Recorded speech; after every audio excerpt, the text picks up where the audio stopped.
Gareth Jones on Speed News Bleat. Lola is back. Renowned race car brand Lola has registered as an official manufacturer in Formula E and is set to make its international motorsport return next season. Hopefully the sponsor this time won't be MasterCard.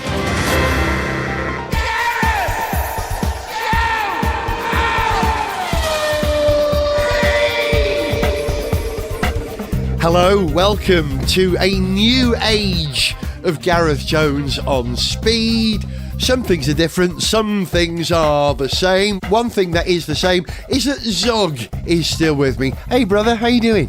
Hey buddy, I'm alright. How are you over there in Wales? Well, ma pethau yma nôl yng Nghymru yn ardderchog. The things back here in Wales are excellent. I have to say, I've had the first 10 days here reacclimatising to living in Wales, something I haven't done since I was 20, and it's working out rather well. I'm rather enjoying it so far. How is London? Is it still there?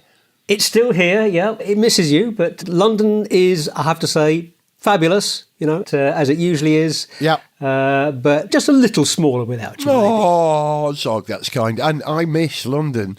I really do. I mean, it's lovely up here. I'm enjoying the quiet. I'm enjoying the sea and the dogs and the mountains.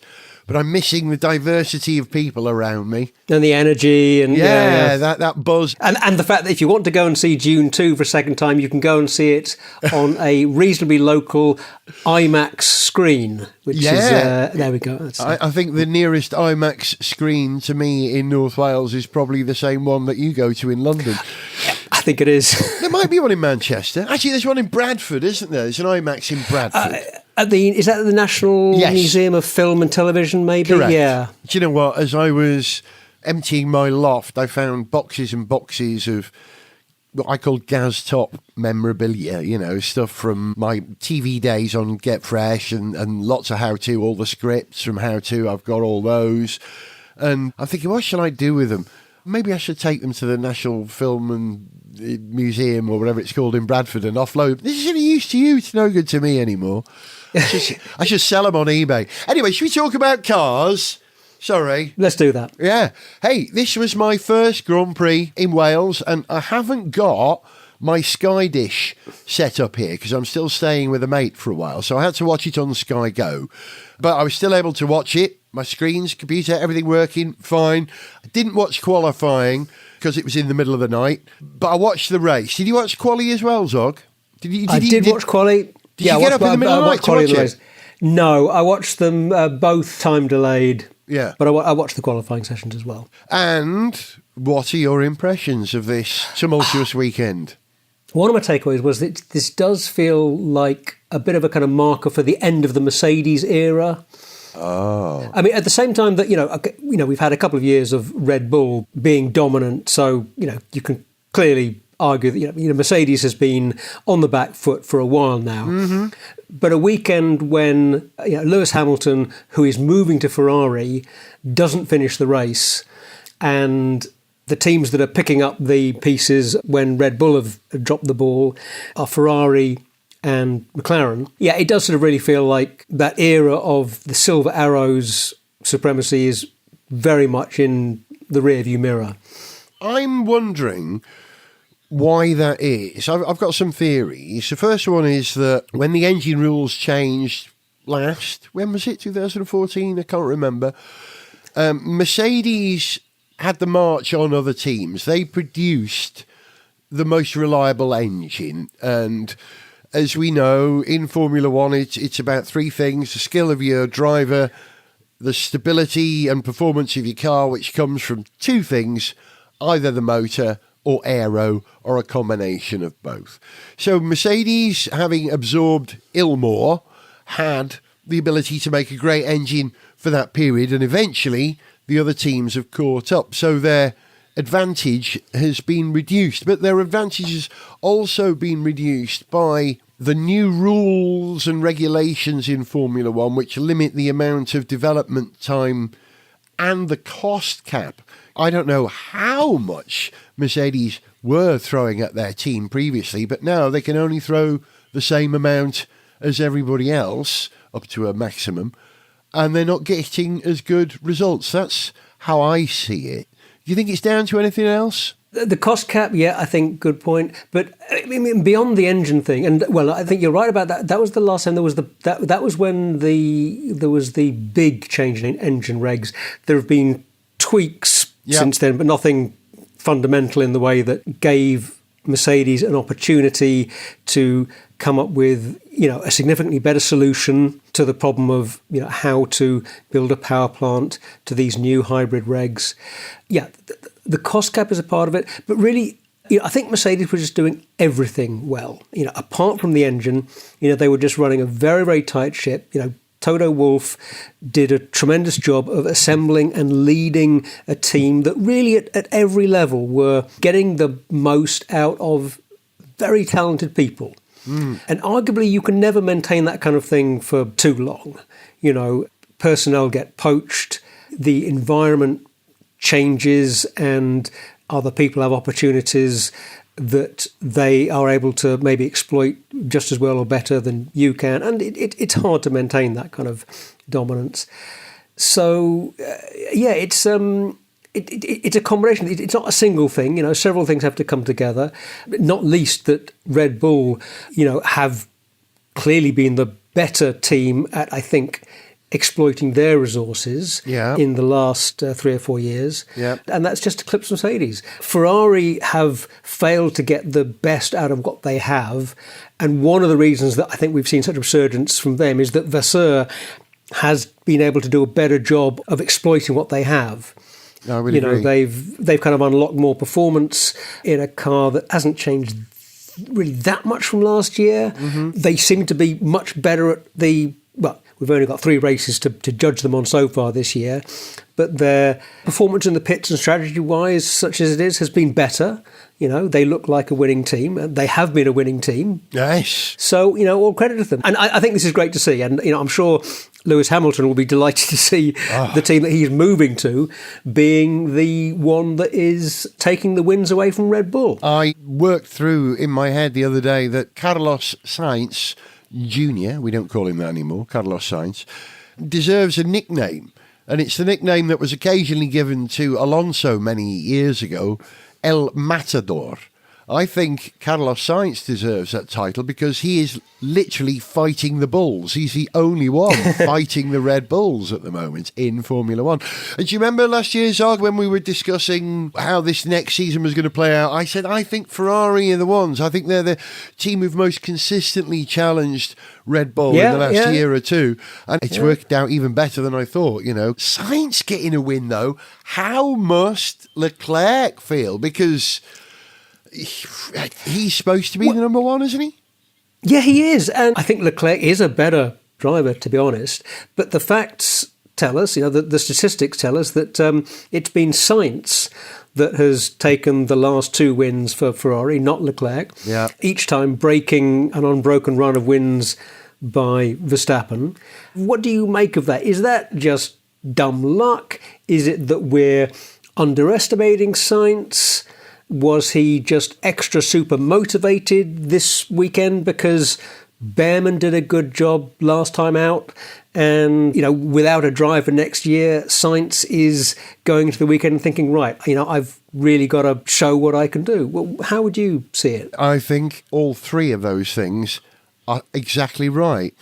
A little bit of luck certainly helped that Max was out of the equation with that fire to his rear brake, so that allows all the other teams to shine. Sure. Sainz is someone I've underestimated over the years. I remember saying a long time ago that I didn't think Sainz was quite as good as driver as many people did, but I take that back now. We have evidence to the contrary that he is every bit as good, because if he's stuffing it to Leclerc, and we know Leclerc is superb, then Sainz is absolutely the right man for Mercedes next year if he wants to take a step down. So it's all 3 of those things. I underestimated him, a little bit of luck, and Yes, absolutely. That psychological advantage of trying to prove that he should have been the one to stay at Ferrari will no doubt be helping him. If you can overcome an appendicectomy in less than a fortnight and go on and win a race, you know, you're bordering on the superhuman. Super science. El Matador. Super science. He really is superhuman at the moment. And I loving it. I'm very happy that Ferrari are doing well. But equally sad, and I'm sure you are too, that Lewis looks like a lost puppy and cannot make that car perform as well as George. He was, 11th and 10th after penalties for cars in front of him in qualifying? What the heck has happened to Lewis and that car? George makes it go quick. Where was George in qualifying? Russell qualified 7th, I think. And then, of course, he had the accident on the final lap. We'll get to that in a minute. Oh, yeah. Yeah, I don't know. I think that was a bit of a blip for Mercedes and Hamilton this weekend. I don't think we're going to see him that out of sorts with the car for the rest of the season. I'll be very surprised if it carries on. Let's see it at the next race. But it seemed like whatever the reason for him not being quite in sync with the car and not quite understanding exactly what it's going to do and understand its performance and why it's doing exactly what it's doing, I wouldn't expect that to be repeated throughout the season. The two of them will be much closer for the rest of the season. So, yeah, I think this was the one-off. Let's hope so. Well, let's talk about the Russell incident and the Alonso penalty. Reasonable? Is that a fair penalty? There is some debate over it, isn't there? He definitely drove erratically. He did. Yeah, he did. Yeah. And when you look into the data, it becomes a bit... I think it maybe becomes a bit clearer. Because my initial thought was, oh, well, you can't penalise him for that. That's surely, in the end, on Russell. You've got to avoid whatever's on the track in front of you, and Alonso wouldn't have done something to deliberately disadvantage him. But the stewards have the data. They have the data, and they have a lot more detailed information about exactly what the driver was doing, what the driver's inputs were, and they can compare those inputs to what the driver did on the previous lap, and they can, reach a much better conclusion about what exactly was going on. And even with the information that we do available, that yes, basically Alonso on that final lap, 100 metres earlier than on previous laps, he'd backed off, dabbed the brakes, and then had to get back on the power. Doing that in that sort of quite high speed section, even if he wasn't intending to cause an accident, and I absolutely want to give him the benefit of the doubt and say that he didn't want to cause an accident, he's an experienced enough driver to know that with somebody close behind you, that's at least a risky thing to do. It's at least going to throw the driver a bit. So, yeah, in the end, I think it's fair. I think you're right. I don't think Alonso's intention was to cause George to have a near catastrophic accident. Of course it wasn't. But he was just trying to shake George behind him, just unsettle him for a moment so he could gain an advantage. But the funniest thing about this, and it's not funny, but Alonso says that he thought that the penalty was worth it because the points advantage that he got from finishing in the position with no Mercedes ahead of him means that Aston Martin are outscoring Mercedes in the points at the moment, and they want to try and keep it that way. That's who Aston Martin say that they're racing against. They're racing against Mercedes. Yeah. That's all they're trying to do. Beat those you can beat, right? And, well, they're racing against everyone, but they've got to stop Mercedes from getting the march. Yeah, we know Alonso is a wily old fox. He has form. Yes, he does, yes. And that's okay. You need a bad guy, you need a naughty guy, you need a good guy, you need a hero, you need a sucker. It's like casting Big Brother. You pick someone who you love, you pick to be, if you're putting the people in the building, you pick someone who, they're a nice person, you put someone who's positively hateful, and then you put some people who actually you don't really know, And Formula One needs that. You need someone to cheer for, someone to boo. I don't boo for Alonso, but when he does behave cheekily, as many other drivers can. You kind of go, why you ought to wave my fist at? Well, I mean, I honestly, I love Mark II Alonso. I love, late career Alonso, who's a lot less villainous and a lot cuddlier, and really delivering outstanding performances for mid-grid teams. I absolutely love him. But yeah, maybe that's a little bit of the older, sharper elbowed Alonso coming out. Yeah, they will revert, won't they? They'll do anything that they can to win. They are winning machines. Coming back to, people we cheer for and people that we boo and wave our fists at, Lewis, I'm heartbroken that Lewis had such a terrible weekend. Do you think he's slightly checked out of Mercedes already? No, I don't think so. I think it's in his character to be committed to the job he's doing. Sure, things could happen internally that within the team that might alienate him a bit and make him less motivated. But I don't think that's happening. I think both sides of that equation want to work together and get the best results they can. I think he's just a bit disappointed that the car wasn't better and more predictable this weekend. I think it's just that. I was reading an article this week suggesting that Lewis's best idea might be to have a year out like Alonso. This would allow Ferrari, if they wanted to either put Ollie Behrman in for a tryout for a year, or to hang on to Sainz for another year while Lewis reboots, because that's what my original belief was. I remember saying it on the show. I was surprised that Lewis went straight to Ferrari. I thought he would take a year out first. And he might be better off just, even now, if he could say to Toto, I'm gone, mate. I'm going to have 6 months off. And I don't know. I'd back it. Okay, but when you're an older driver, when you're Lewis's age, can you afford to take a year out? The number of racing years you realistically have left in your career, can you afford to take a year out? It worked for Alonso. Alonso had, 3 years out of Formula One when he was in the WEC and then came back to Renault and now Aston. But he didn't... He was reinvigorated. But he didn't come back at the front of the field. He didn't come back as a winning driver. And Lewis wants to continue as a winning driver. He isn't going to Ferrari in order to come 5th and 6th and pick up the occasional podium. He's going there to win. So, I don't think he can afford the time. Well, he's got another 21 races in that Mercedes, I think that's right, in order to win. Let's hope he does. Sure. Oh, absolutely. No, I'd love him to win another race in his last season with Mercedes. It's unlikely. I certainly wouldn't put any money on it, but it would be great to see. And I'm saying this now as we go to the break. I reckon George will get the win before Lewis in a Mercedes this year. I think I said it last year. Oh, that's a worry. But well done, George. Gareth Jones on Speed News Bleat. The Australian Grand Prix Corporation has been sued for more than $8 million for the late cancellation of a performance by British pop star Robbie Williams at the 2020 Formula One event in Melbourne.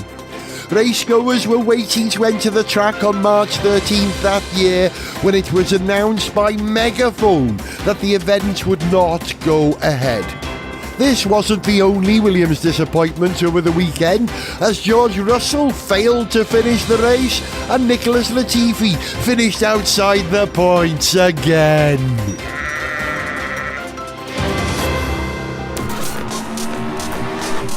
Gareth Jones on Speed! As you heard in the last episode of Gareth Jones on Speed 2 weeks ago, I've just moved to Wales. I recorded that episode on the day that I moved here. And for the last 10 days, on the day that we're recording this, since I've been here, I've been driven around in a car. I haven't been a driver, I've been a passenger. And I want to discuss the things that we do in cars that I've noticed as a passenger rather than a driver for the first time. And joining me and Zog for that discussion is Alex Goy. Hey, Alex. Hello. How's the crime in South London today? It seems to be okay, my squeaky office chair aside, but the crime seems to be all right. There hasn't been many sirens going by, which means obviously now we've started recording some audio, it's going to start screaming again because London's going to London, yo. I miss the crime. I used to wake up in Stoke Newington. Committing or watching? Usually committing. I used to wake up in London to the sound of fire engines. We lived near the fire station, so it was always the sound of fire engines. Do you know what sound I wake up to here? And no, it isn't sheep. Well, it is sheep. There is definitely sound of sheep outside this very window here. But the first two sounds I hear every morning, and you're going to swoon at both of these, are usually, I think they're called Tucanos, the Brazilian RAF training aircraft. Don't say I'd make those. Sounds like they should. Training aircraft, training and ground attack. They train here. Yeah. I'm right on the edge of what we used to call Snowdonia, Ferrari. And they fly around here. I hear them doing, it sounds like aerobatics above the house here. And then when that goes down, I hear the sound of a woodpecker pecking on a tree. Brr, brr, and it only ever does 5, as far as I can tell. It goes. That's 4, isn't it? Yeah, because you only got 4 fingers. There you are. Hello, this bit of the programme is recorded sometime after the bit that we recorded earlier on talking about the sound of woodpeckers. There it is. Did you hear that? How loud is that? Yeah, I came outside because I thought I could hear a woodpecker while I was just working on the programme. I could hear it in the room, but it's so amazingly loud when you're out here. If we wait a moment, we should hear it again. There were 2 very different tones, a high one and a low one. Different birds working on different trees. Let's wait.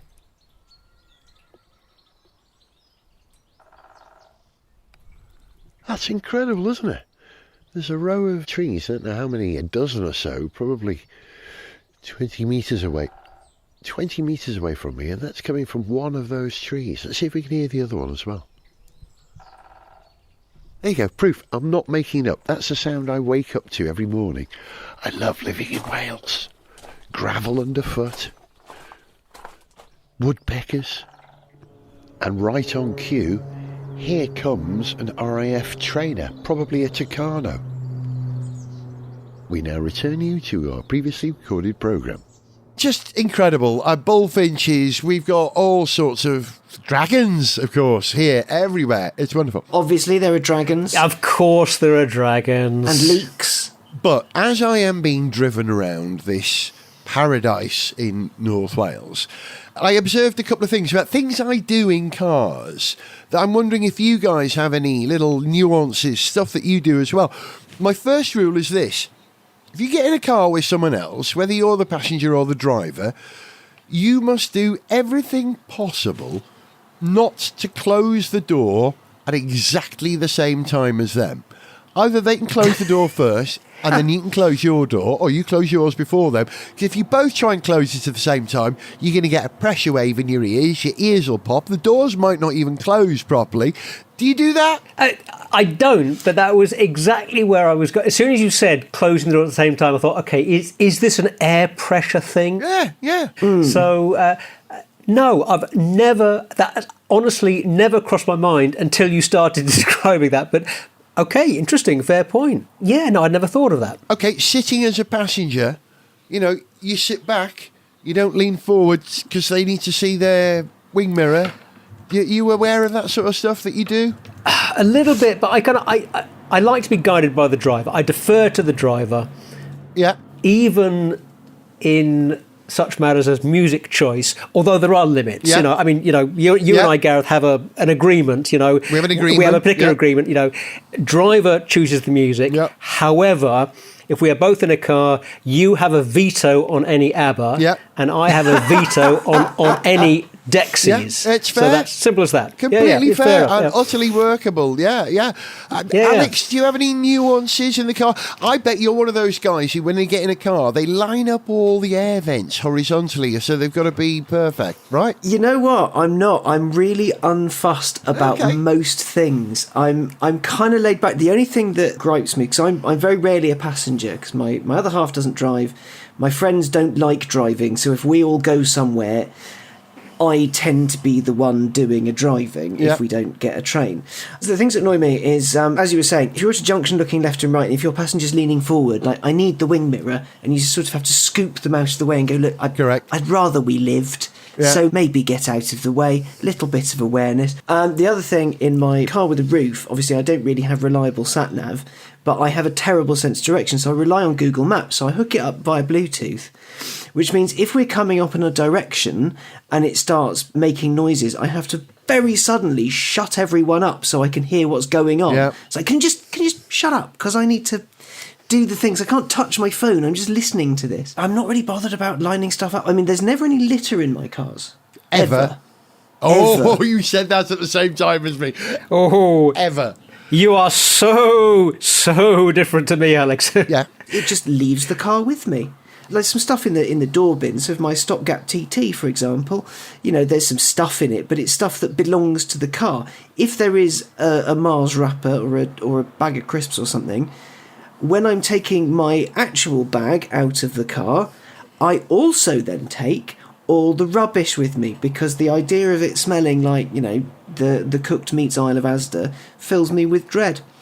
No, the number of half-eaten packets of crisps, kebabs, you know, old club flyers and stuff that I've cleared out from under car seats when I do my occasional clear out. No, it's disgusting. You know, I apologise on behalf. Well, I apologise. It's just, there's no excuse. It's terrible behaviour. But hey, it's my car. I can do what the hell I like with it. This is true. If you wish to live in squalor, Zog, you can. It's fine. It's my squalor. Zog, do you remember we actually wrote a song for episode 126? We wrote a song called The Stuff Found in Zog's Car, of which the lyrics went: map of northern France and Belgium, 2 A to Z London atlases, both missing all the pages required to navigate North or West London, 1 mummified apple core, assorted partial pages from A to Z's, some heavily stained with coffee, 1 broken aftermarket cup holder, 2 flyers for fetish clubs in central London, don't know where they came from. No idea how they got there. Leaflet about places to visit in Dorset, 2 pairs of sunglasses slightly broken, 1/3. It goes on. It's a very long list. It's a long list. Things. Yeah, that sounds about right. But okay. But if I could just try and redeem myself here in terms of describing what I will do before or during a drive. One thing I'm really quite good at is making sure that window glass is clean and properly demisted, so that I've got good vision during the journey. You know, and even on a short trip, I'm really pretty good at making sure that you know, windows are good and clean, and I've got a clear view of everything. See, I don't bother with that. That seems like faff and needless. So long as I can see out of them, I'm happy. It is faff, but the stress I experience when, you know, I check a wing mirror and I can't quite see whether there's something there because there's condensation on it, or I can't quite see out of the rear window properly because of, you know, dirt or condensation. I really don't like that stress, so I'm quite good at that. Well, you are obliged by law, well, it's in the highway code, isn't it, that you have to have a clear view out of your vehicle, and your windows and mirrors must be usable. And I went out with Phil in his car the other day. A Yeti, by the way. He's bought a Yeti, one of the cars I've been considering buying while I'm up here. Well, the people I know that have them are big fans. Yeah, that's a whole other conversation. We'll come back to this. Yeah. But we set off from here. We only had a short journey into town. It's 5 minutes down into Conwy from the top of the Suchnant Pass where we are. And the car hadn't demisted by the time we reached the end of the lane to the main road, and there's a low level at the lower part of the windscreen where you can see out. I'm thinking, just where the vents are blowing, you get it clears where the vents are blowing first. Yeah. And it very soon cleared, but there was a period where I don't think we should be driving with limited visibility like this. Yeah, you don't do that. I mean, I don't mind if the windows are a bit mucky, but if you can't see of a morning. Then, because I remember there was once years ago, one of the chaps who lived opposite my parents, on an icy morning, hadn't bothered to demist or do it properly, and unsurprisingly had a crash into a parked car. And the sympathy coming from my late father was limited. Yeah, quite right. And this led to another conversation, because we came down the hill, and Phil, who's a great driver, by the way, he's a very considerate driver, one of the most considerate drivers this side of Vince Borg. And you've driven with Vinny Zog, haven't you? He's driven your car. He's a fabulous chap to drive with. Great driver, as I'm sure we all are. But we're coming down this hill, and it's narrow. It's not really wide enough for two cars. Phil stops to let the person coming up the hill go. Yeah. Because it's in the highway code. Yeah. On a single track road, on a hill, you give way to traffic going up the hill. Because in days gone by when Makes these sense. rules were written, you know, an old Morris 1000, if it stopped on a 1 in 4 gradient hill, was going to struggle to get going again. So you allow them the momentum. And we're freewheeling going down the hill. So, yeah, you can. That's easy. And it prompted me to think, wow, the highway code, yeah. I can't remember the last time I read the highway code. How about you two? I did my Wow. driving test when I was 17, and that was 21 years ago, Oh, and I think no. that's the last time I glanced at a copy. I'm aware of the updates involving cyclists and pedestrians in leaving space and who has priority, and I'm aware that one should generally not be a knob on the road. Correct. And what various lines mean, but I haven't sat down with a cup of tea and had a good old read, largely because I have better things to do. Yeah, me too. That's pretty. I mean, I have looked at it since my driving test. I'm pretty sure, but yeah, but I don't have a copy anymore. I'm sure I haven't opened it for 15 years at least. I didn't have a copy. I had to buy one. I bought a virtual copy. You can get it now. If you go to the DVLA website, you can click on a link there and it takes you to an online version of the highway code that's on an app. And one of the things that you can do on the app is learn. You can test yourself. You can answer questions. For instance, let's see if this will work. Hang on, will this work? Oh God, don't put us on the spot here. Yeah, here we go. After a junction on the left. When should you signal? Okay, you didn't hear that. I'll tell you again. You're driving in busy traffic. You want to pull up just after a junction on the left. When should one signal? Select one answer. Here are your three options. A, as you're passing or just after the junction. B, before you reach the junction. C, well before you reach the junction. Or D, there's a fourth answer, it would be better not to signal at all. So is it on the junction, before the junction, well before the junction, or better not to signal at all? Mr. Gore, your considered answer, please, and reasoning. I would say A, because not doing it at all is a dick move. Doing it well before is very confusing. Correct. So yeah, as you're at the junction, indicate, begin to brake, Yeah. start making your move if it's safe, Yeah. so everyone knows what you're doing. Yeah. Zog? I agree. That is exactly what I would have said. Yeah, correct.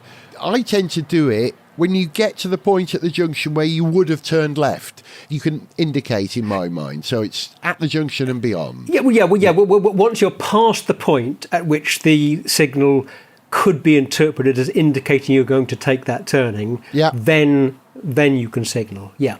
Okay, here's another one. Where would you find green reflective studs on a motorway? Green reflective studs. Answer one question. There are four answers. Separating driving lanes. Between the hard shoulder and the carriageway. At slip road entrances and exits. Or between the carriageway and the central reservation. Green reflective studs. So separating driving lanes, between the hard shoulder and the carriageway, slip road entrances and exits, between the carriageway and the central reservation. It's the exit. It's not A. Yeah, honestly, Yeah. I would have not thought that's a sure. slip road, if memory serves. I think you're right. if this My was a TV answer- quiz, I would go for a different answer in order that I wouldn't split the points with Alex on this one. But yeah, I think you're probably right. I think it probably is slip road. Yeah. Where can you find reflective amber studs then on a motorway? Separating the slip road from the motorway, on the left-hand edge of the road or the right-hand edge of the road, or separating the lanes? Isn't that for the central reservation, right-hand edge, I think? No, left-hand edge. No, see, it's a little left-hand trickier edge. than I we think. think. Hard shoulder, because you Hard shouldn't shoulder, really yeah, go left-hand there, edge. but if you need to go. Do you know what? Yeah. The way that I've got the quiz set up at the moment, I can answer the questions, but I don't know which one I've got right or wrong. It's going to give me 20 questions and give me the result at the end. I think the amber studs are on the right-hand edge of the road, aren't they? I think. The green one, I think the clue in that is if it's a slip road, the people joining the slip road see green lights. It's like, oh, you can join. That's how I remember that. So, boys, clearly there is some doubt in our minds as to what these rules are. And do you know what? I genuinely had real fun. Alex, I know what you say. You've got better things to do. But I genuinely had fun playing the quiz and getting stuff right most of the time. There were a couple I got wrong. One or two, a couple of road signs I misinterpreted. One, that famous one with what looks like a 1950s motorcycle leaping over a car. Yeah. Yeah, I thought that was motorcycles and cars only, no trucks, but it's no motorcycles and cars. Yeah. I would have got that wrong. It's not no evil Knievels allowed down this road or anything like that. It would be better if it were, yeah. So seriously, guys, get the highway code. As a driver, it's fascinating because if you are keen drivers like we are, reading the highway code or doing the quiz in this app will reinforce that, I do know what I'm doing, I have remembered. And when you do discover the odd question here and there that you think, oh God, I had to think about that, or I don't really know, then that's good too, because we need to know this stuff, because driving a car is a dangerous thing. We have a responsibility, don't we? Yeah, absolutely. Yeah. Oh, yeah, we should know what we're doing, and Take after it seriously. struggling over those answers, I should probably get the highway code in. Yeah. It's in the App Store. If you search highway code or go to the DVLA, there's a link there, and it's genuinely fun. I think it costs $3.99, and I'm very happy to have spent $3.99 on That's a good, quiz. yeah. Although one thought there, it's a shame it isn't free though, because that's a very good thing they've done in making it available as an app or online, and of course you should do that these days. You can download it for free on highwaycode.co.uk/download/pdf.html. There you are. Oh, fantastic. There you go. Well done, DVLA or Department of Transport. The version I've got is from TSOP, The Sound of Philadelphia, or something like TSOC, I can't remember. But they're clearly sort of a licensed app, licensed by The Crown, in fact. The Crown, yes, that TV series now controls the Queen's highways. And the most important thing to remember about the highway code, you share the highway with other users, and therefore you must be considerate towards them. And they've created this hierarchy now, haven't they, of vulnerability on the road, where pedestrians are the most vulnerable. And the most vulnerable are people with children or older people, then cyclists. The rules are kind of as they should have been for a while, which is if it's softer and squidgier than you, give it space. Yes. Yeah. So, worms. And in the end, so many of the rules, derive from that basic principle. Be considerate to other road users, especially when they're softer and squishier than you are. Yeah. So I implore you boys, go for it. And anyone listening to this show, go for it. Go and read it and write to me and tell me what you got wrong, didn't know, or think that the highway code is wrong about. Is there anything in the highway code that you would disagree with? Well, not having read it for 20-something years, boys, you probably don't even know, do you? Really? Yeah, I'd be going out on a limb if I tried to think of anything I disagree with, having by my own admission not read it for at least 15 years. So I'll get back to you on that. Yeah. Yeah, get back to me on that. But for now, showing the kind of courtesy and considerations I give other road users, I will give you listeners and you, Mr. Ierson. Zog, thank you very much for taking part in this programme, which now is international. International Gareth Jones on Speed, England and Wales. Always a pleasure. Always a pleasure. And Mr. Goy, thank you also for joining us from the hate crimes of South London.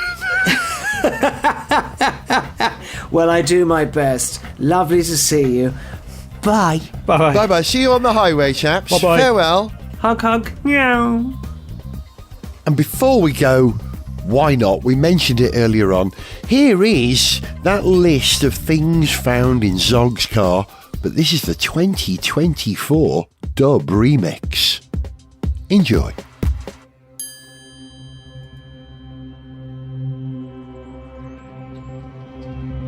Map of northern France and Belgium.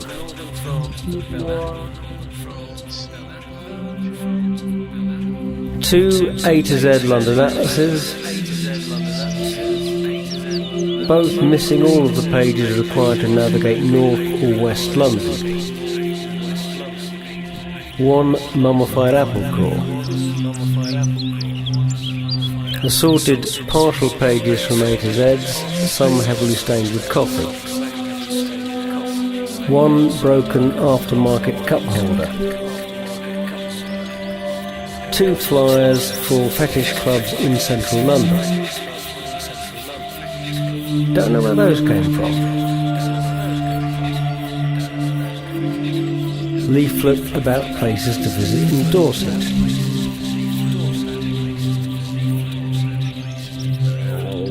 Two pairs of sunglasses, slightly broken. A third of a packet of pasta shapes, mouldy, under passenger side carpet. Kebab. One pot strawberry yoghurt, sell-by date 6 months past, under driver's seat.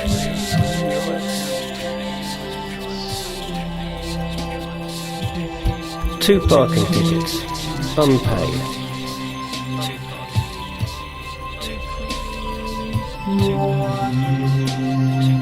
One cassette tape of Introducing by DJ Shadow.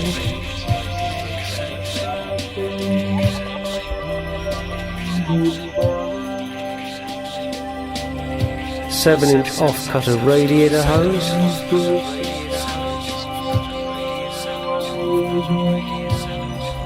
$37 assorted used parking scratch cards and sticky tickets for Brent, Hackney, Fulham, Westminster.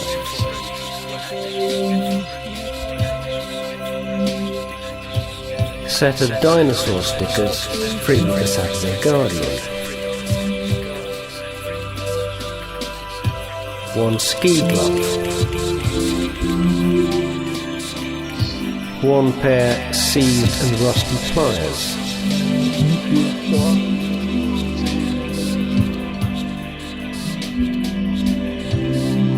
Four paper coffee cups containing dregs of latte in various stages of decomposition.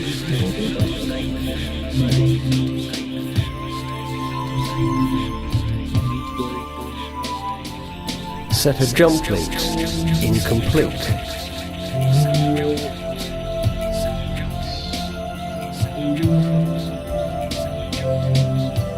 One British Sausage Council promotional watch.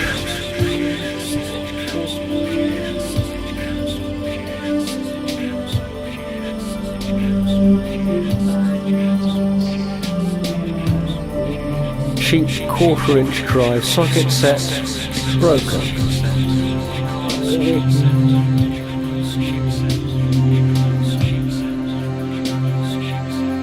Four months of bank statements that I've been looking for the last 3 months.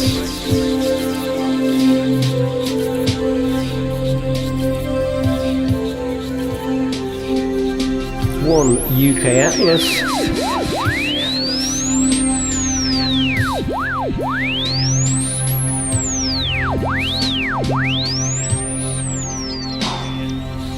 Missing the page for South East England.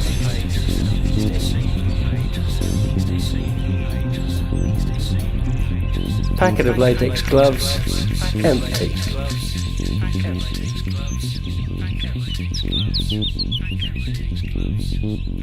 Two tyre pressure gauges.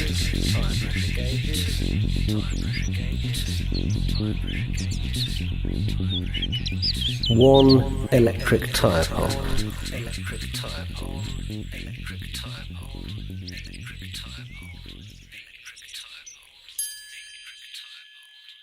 If you enjoyed the show, then please like and subscribe. For information on how to contact the show, see pictures, read song lyrics, follow us on social media, or to sponsor the podcast, go to garethjones.tv. Gareth Jones on Speed is made in Wales by Whizbang.